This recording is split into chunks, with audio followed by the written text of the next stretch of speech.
नमस्ते प्यारे विद्यार्थी, आप सभी के लिए मैं 18 फरवरी का मैथ्स का मोस्ट वीवीआई वायरल प्रश्न करा रहा हूं, तो प्लीज आप वीडियो को लास्ट तक जरूर देखिएगा। ये सभी प्रश्न आपके एग्जाम के लिए बहुत ही ज्यादा वीवीआई और बहुत ही ज्यादा इंपॉर्टेंट है, तो प्लीज आप वीडियो को लास्ट तक जरूर देखना। ये मैथ्स का क्वेश्चन आप सभी को करा रहा हूँ, जो कि आपको आपके एग्जाम में 18 फरवरी को देखने को मिलेगा, चाहे प्रथम पाली हो या फिर द्वितीय पाली। पहला प्रश्न आप भी एक बार पढ़ेंगे। कहता है समांतर श्रेणी 5, 8, 11, 14 का 12वां पद है। यानी कि समांतर श्रेणी दे रखा है और हमें nवां पद या फिर यहाँ पे 12वां पद निकालना है। तो nवां पद का फॉर्मूला आता है an बराबर a plus n minus 1 into D. n minus 1 into D होगा। तो यहाँ से a क्या हो जाएगा, a होगा 5, ए 5 प्लस n यानी कि 12वां पद कर रहा है तो 12 माइनस 1 ये होगा। और d निकालने के लिए क्या करते हैं, तो दूसरा पद माइनस 1 पहला पद को करते हैं। तो 8 माइनस 5 बराबर का 3, ये हो जाएगा बराबर 3। तो ये d के जगह पे यहाँ पे हम 3 लिख देंगे। तो ये हो जाएगा 5 प्लस 11 गुने 3 यानी कि 5 प्लस 33 बराबर का 38। किस ऑप्शन में है, तो ऑप्शन बी आपका सही आंसर है। लेकिन मैं आपको इससे आसान तरीका एक बताता हूं कि जिसमें फॉर्मूला आपको नहीं भी याद है फिर भी आप उसको निकाल पाएंगे। देखो यहाँ पे 12वां पद निकालना है तो हमें उससे एक कम के बारे में सोचना है 11, और 11 को इस यहाँ पे जो सार्व अंतर आएगा उससे गुना कर दो। 11 तिया 33 और पहला पद को जोड़ दो तो 33 प्लस 5 आप करेंगे तो ये हो जाएगा 38। ये भी वही आंसर आया। इसमें आपको फॉर्मूला की कोई ज़रूरत नहीं पड़ा, फॉर्मूला याद करने की कोई ज़रूरत नहीं था। ठीक है, अब अगले प्रश्न की ओर बढ़ते हैं। प्रश्न है कि एपी 4, 10, 16, 22 और 28 का सार्व अंतर क्या है, सार्व अंतर होगा। यानी कि इसमें हमें डी का वैल्यू पूछ रहा है। डी कैसे निकालते हैं, तो दूसरा पद में से पहला पद को घटाते हैं, यानी कि 10 माइनस 4 बराबर का 6। आगे भी चेक करेंगे तो 16 माइनस 10 बराबर ये 6, यानी कि इसका सार्वंतर जो होगा वह 6 होगा। आप 22 में से भी 16 को घटाएंगे फिर भी 6 आएगा, या फिर 28 माइनस 22 करेंगे तो फिर भी आपको 6 ही मिलेगा। यानी कि सार्वंतर इस प्रकार से निकालते हैं। ये आप बहुत सारे बच्चे देख के घबरा रहे होंगे कि ये 9वां प्रश्न कैसे हो गया। तो जो बच्चे इससे पहले क्लास किए होंगे उसे पता होगा कि इससे पहले हम 7 प्रश्न कर चुके हैं और अभी 8वां प्रश्न से करना स्टार्ट किए हैं। यदि आपने उस 7 प्रश्न को नहीं देखा है तो प्लीज़ आप उसे जाके देखिएगा। वो सभी प्रश्न भी बहुत ही चुनिंदा प्रश्न था और बहुत ही ज़्यादा वीवीआई प्रश्न था। ठीक है, और यदि किसी को पीडीएफ चाहिए तो उसका भी लिंक, उसके लिए भी मैंने व्हाट्सअप चैनल का लिंक आपको डिस्क्रिप्शन में दे रखा है। तो आप वहां से भी जाके व्हाट्सअप चैनल से जुड़ जाइए, मैं वहां पे आपको पीडीएफ और नोट्स प्रोवाइड करा दूंगा। ठीक है, कहता है जब एपी के प्रथम पद 2 तथा सार्वंतर 3 हो तब एपी के 3 पद होंगे। प्रथम पद यानी कि ए बराबर है, प्रथम पद का मतलब हुआ कि ए बराबर है 2 और डी बराबर है, डी बराबर कितना है 3। तो हमें क्या निकालना है, एपी के 3 पद। तो पहला पद 2 होगा, उसके बाद 2 में हम 3 को जोड़ के अगला पद निकालेंगे तो 2 प्लस 3 बराबर हो जाएंगे 5 के। तो 2 के बाद 5 होगा, और इस 5 में फिर से आपको 3 जोड़ना है तो 2, 5 और 5 प्लस 3 8 होगा। यही आपका एपी होने वाला है। तो कौन सा होगा, ऑप्शन बी आपका सही आंसर। 10 नंबर प्रश्न का आंसर हो जाएगा ऑप्शन बी। तो सार्वंतर दिया होगा और प्रथम पद दिया होगा तो आप भी एपी निकाल लेंगे। ये सीख गए। अगले प्रश्न की ओर बढ़ते हैं। कहता है कि निम्नलिखित में से कौन बिंदु x बराबर 2 के लेखा चित्र पर है। यानी कि ये जो सभी बिंदुएं दी हुई है 1, 2, 3 और चौथा में तो है, इनमें से सभी, तो इन तीनों में से कौन ऐसा बिंदु है जो x बराबर 2 के लेखा चित्र पर आधारित है। आपको पता होगा कि जब हम निर्देशांक लिखते हैं तो पहले x लिखते हैं उसके बाद y लिखते हैं। तो अब आप देखिए कि जब वो निर्देशांक या बिंदु लिखी हुई है उसमें x का वैल्यू 2 किस में है या फिर किस में है। तो इसमें आप देखेंगे तो यहाँ भी 2 है, यहाँ भी 2 है, पहला में यहाँ भी 2 है। तो इसका मतलब हुआ कि इनमें से सभी x बराबर 2 के लेखा चित्र पर आधारित है। ठीक है, उसी प्रकार यदि y बराबर दे देता 2 तब हम किस ऑप्शन को लगाते, तो सिर्फ ऑप्शन सी को लगाते, क्योंकि सी में ही y का वैल्यू सिर्फ 2 है। ठीक है, तो अब जब भी आपको ऐसा प्रश्न आए तो आप भी ऐसे ही सॉल्व कर लेना। अगला प्रश्न कहता है कि बिंदु -6 -8 की कोटि है। बिंदु 6 और बिंदु -8 की कोटि है। देखो, कोटि का मतलब होता है कि y का जो निर्देशांक होगा, y निर्देशांक जो होगा वही कोटि कहलाता है। क्या कहलाता है? वही कोटि कहलाता है, या फिर इंग्लिश में हम क्या कहते हैं, सब ऑर्डिनेट भी कहते हैं। ऑर्डिनेट, सब ऑर्डिनेट नहीं, ऑर्डिनेट कहते हैं। क्या कहते हैं, एक बार आपको पहले बता दें, तो ऑर्डिनेट भी कहते हैं। तो इसमें आप देखो कि y के जगह पे क्या, ये x होगा पहले, उसके बाद y होता है, तो y के जगह पे क्या है, -8। तो ऑप्शन बी आपका सही आंसर होगा, यानी कि यहाँ पे भी -8 होगा। ठीक है, अगला प्रश्न कहता है यदि एक अर्धवृत्त का परिमाप 36 सेंटीमीटर है तो इसकी त्रिज्या है। यानी कि अर्धवृत्त का परिमाप दे रखा है, अब आपको उसकी त्रिज्या निकालना है। तो सबसे पहले आपको अर्धवृत्त का परिमाप पता होना चाहिए। तो अर्धवृत्त का परिमाप क्या होता है, तो पाई इंटू नहीं आर इंटू पाई से भी आप लिख सकते हैं, लेकिन ये वाला फॉर्मूला आपको आसान देगा। r इंटू पाई प्लस 2 ये होता है अर्धवृत्त का परिमाप। क्या होता है, अर्धवृत्त का परिमाप। अब इसके बराबर में 36 होगा, क्योंकि अर्धवृत्त का परिमाप 36 सेंटीमीटर दे रखा है। तो अर्धवृत्त का परिमाप का फॉर्मूला ये हुआ, और उसके बराबर में मैंने इसको लिख दिया। आर का वैल्यू निकालना ही कहता है कि इसकी त्रिज्या है, तो आर का वैल्यू निकालना है, तो आर को वैसे ही छोड़ देंगे। पाई का मान होता है 22/2, 22/2 प्लस 2 बराबर में 36, ये होगा 36।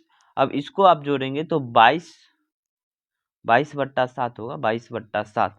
तो इसको आप जोड़ेंगे तो ये हो जाएगा r इंटू 22/7, यानी इसको गुना करेंगे इन दोनों को, तो 7 दूनी 14, 22 प्लस 14/7 बराबर का 36। क्या हो जाएगा, बराबर का 36। ठीक है, अब यहाँ से हम सॉल्व करते हैं, तो ये हो जाएगा 22 और 14 को जोड़ेंगे तो 22 4 26 10 36/7, यानी कि r इंटू 36/7 बराबर होगा 36 के, बराबर 36 के होगा। यहाँ से ये 36/8, तो r बराबर हो जाएगा 36 गुने 7/36। यहाँ से ये बट्टा में इधर गुना में है और उधर भाग में जाएगा, बट्टा के इधर, तो बदल जाएगा। जो अंश में है वो हर में चला जाएगा, जो हर में है वो अंश में चला जाएगा।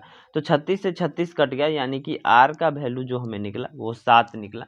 तो किस ऑप्शन में, ऑप्शन बी आपका सही आंसर। अर्धवृत्त का परिमाप दे रखा था, फॉर्मूला लगाया, फॉर्मूला में हमें पाई और r दिया हुआ था, तो पाई का मान तो हमें पता ही कि 22/7 होता है, तो पाई का मान रख दिए आप, तो r का मान अपने खुद ब खुद निकल गया। ठीक है, अगला प्रश्न कहता है कि यदि किसी गोले की त्रिज्या 3 गुनी हो जाती है तो इसकी आयतन हो जाएगा। यानी कि आप गोले की त्रिज्या को 3 गुना कर देंगे तो उसका आयतन कितना हो जाएगा। सबसे पहले तो आपको गोले के आयतन का फॉर्मूला पता होना चाहिए। सबसे पहले क्या, तो आपको गोले के आयतन का फॉर्मूला पता होना चाहिए। क्या होता है बता दूं, 4/3 गुने पाई आर क्यूब, 4/3 गुने पाई आर क्यूब। अब मानो यहाँ पे ये आर क्यूब है, इस आर को 3 गुना कर दो, आर के जगह 3r लिख दो, और इसका क्यूब होगा तो क्या होगा, 3r के जगह पे क्या होगा, 3r का क्यूब हो जाएगा, तो ये हो जाएगा 27r। क्या हो जाएगा, 27r क्यूब होगा, 27r क्यूब होगा। तो अब आप यहाँ देख रहे हैं कि 27 गुना हो रहा है। पहले 1 गुना था, यहाँ पे r 1 गुना था, लेकिन जब आपने त्रिज्या को 3 गुना किया तो वो क्यूब हुआ उसका, तो ये क्या हो गया, 27 गुना हो गया। तो ऑप्शन डी आपका सही आंसर होगा। यानी कि यदि किसी गोले की त्रिज्या को हम 3 गुना करेंगे तो उसका आयतन खुद ब खुद 27 गुना हो जाएगा। अगला प्रश्न कहता है यदि किसी शंकु के वक्र पृष्ठ का क्षेत्रफल, क्या कहता है कि यदि किसी शंकु के वक्र पृष्ठ का क्षेत्रफल 880 सेंटीमीटर स्क्वायर है और त्रिज्या 14 सेंटीमीटर हो तो इसकी तिर्यक ऊंचाई ज्ञात करें। तिर्यक ऊंचाई को हम किससे दिखाते हैं? तो तिर्यक ऊंचाई को L से दिखाते हैं। यदि किसी बच्चे को नहीं पता है तो बताते। तो तिर्यक ऊंचाई को हम L से दिखाते हैं। और शंकु का वक्र पृष्ठ क्षेत्रफल क्या होता है? तो वो होता है पाई आर एल। शंकु का वक्र पृष्ठ क्षेत्रफल क्या होता है? पाई आर एल बराबर होगा, वक्र पृष्ठ क्षेत्रफल के बराबर दे दिया है 880 सेंटीमीटर स्क्वायर। कितना होता है? 880 सेंटीमीटर स्क्वायर। अब यहाँ से आप पाई का मान रखो तो 22/7। आर का मान यहाँ दे रखा है 14, तो आर के जगह पे 14 इंटू एल बराबर हो जाएगा 880। अब आप देखो ये ऊपर है और ये भी ऊपर है, तो ये दोनों को हम काट सकते हैं। यदि ये दोनों कट रहा है तो इस दोनों को हम काट सकते हैं। तो 22 से काटेंगे तो ये 22 चौके 88 होगा, यानी कि यहाँ पे 40 हो जाएगा। तो ये आपका L बराबर हो जाएगा 40 गुने, ये 14 ऊपर है, बट्टा के ऊपर है, तो ये इधर आएगा, तो ये आएगा नीचे, 14 नीचे आया, और 7 नीचे है तो ये आएगा ऊपर, यानी कि 7/14 होगा। इस आप 7 को 14 से काटेंगे तो 2 बार में, इस 2 को 40 से काटेंगे तो ये 20 बार में, यानी कि L बराबर जो आया 20 आया। और यही हमें L यानी कि तिर्यक ऊंचाई पूछ रहा था, तो तिर्यक ऊंचाई क्या हो जाएगा? 20 सेंटीमीटर। ऑप्शन बी आपका सही आंसर है। ठीक है, समझ गए? बस फॉर्मूला आपको याद है तो समझो क्वेश्चंस आप चुटकी में बना लोगे, और फॉर्मूला का ही मेन खेल है। और मैथ में आपको कभी डर नहीं लगेगा यदि आपको मैथ्स का फॉर्मूला याद है तो। आप प्लीज़ फॉर्मूला को, सभी फॉर्मूला को याद करके जाना। मैंने बहुत सारे वीडियोज बनाए हैं फॉर्मूला के ऊपर, जिसमें कि आपको बहुत सारे क्वेश्चंस कैसे बिना फॉर्मूला के हम बनाएंगे वो भी सिखाया है, और साथ में बहुत सारे फॉर्मूला चैप्टर वाइज बना दिया है जिससे कि आप याद कर सकते हैं। ठीक है, कहता है कि दो घनों के आयतनों का अनुपात 1:27 हो तो उनके पृष्ठीय क्षेत्रफल का अनुपात होगा। अब आप जानते हैं कि आयतन क्या होता है? घन का, यहाँ घन बोलता है, घन का आयतन होता है a क्यूब। घन का आयतन a क्यूब होता है, तो a क्यूब, और क्षेत्रफल क्या होता है? तो 6a स्क्वायर होता है। क्षेत्रफल क्या होता है? 6a स्क्वायर होता है। यहाँ पे देखो ये क्यूब हो रहा है, a का क्यूब हो रहा है, यानी कि a 3 बार लिखी, a इंटू a 3 बार लिखा हुआ इसका मतलब। लेकिन जब हम क्षेत्रफल निकालते हैं तो a 2 बार ही लिखा हुआ होता है। a क्या होता है कि a 2 बार ही लिखा जाता है, यानी कि a स्क्वायर होता है। तो उसी प्रकार से हम क्या करेंगे कि एक को, ये जो दिया हुआ इसकी आप एक क्या लिख सकते हो? आप 1 गुने 1 लिख सकते हो। उसी प्रकार आप 27 को क्या लिख सकते हो? तो 3 गुने 3 लिख सकते हो। ये तो आयतन के लिए था। तो क्षेत्रफल के लिए क्या होगा? तो क्षेत्रफल के लिए 1 गुने 1 2 बार होगा, और 3 गुने 3 भी 2 बार होगा, यानी कि 1 और 9, यानी कि क्षेत्रफल का अनुपात हो जाएगा 1:9। आपका सही आंसर होगा। किसमें है? तो ऑप्शन सी आपका सही आंसर होगा। देखो क्या करना था, आयतन का अनुपात जो होता है वो क्यूब में होता है, तो एक भी 1 का क्यूब था और 27 3 का क्यूब था। तो आप वहां से, और क्षेत्रफल का क्या होता है? स्क्वायर में होता है। तो वहां से आप 3 निकाले कि 3 का 27 जो है 3 का क्यूब है। तो यहाँ से क्षेत्रफल का अनुपात पूछ रहा था, तो 3 का स्क्वायर करते 9, और 1 का क्यूब है तो 1 का स्क्वायर करते तो 1:9 ऐसे भी निकाल सकते थे। मैंने इतना जो किया वो आपको समझाने के लिए। हमें पता है कि बहुत सारे बच्चे इंटेलिजेंट होंगे, वो एक बार में समझ गए, लेकिन जिन्हें नहीं समझे, जो नहीं समझे, उन्हें भी तो मुझे बताना जरूरी है ना। ठीक है, तो उम्मीद करते हैं कि आप सभी को यहाँ तक ये वीडियोज बहुत अच्छे लगेंगे, और आपके जरूरी के लिए ये सभी वीडियोज बनाया गया था। तो आप सभी को थैंक यू यदि आपने यहाँ तक वीडियो को रुक के देखा, और देखना चाहिए, क्योंकि आपके भलाई के लिए, आपके जरूरी के लिए वीडियो बनाया गया। ऐसा तो नहीं है कि मैं आके बकवास कर दें। बहुत सारे बच्चे ये भी सोचते होंगे कि ये छोटा यूट्यूबर, ये छोटा टीचर क्या ही बताएगा, लेकिन जब आपके एग्जाम में आएगा ना तो आप ही खुद कहोगे अरे यार क्या बताया। मैं खुद आपको दिखाऊंगा कि कितना क्वेश्चंस यहाँ से मेरे द्वारा कराया गया और वहां से मिला है। ठीक है, तो फिर से मिलते हैं आपके अगले क्लास में। प्यारे विद्यार्थी जुड़िएगा जरूर।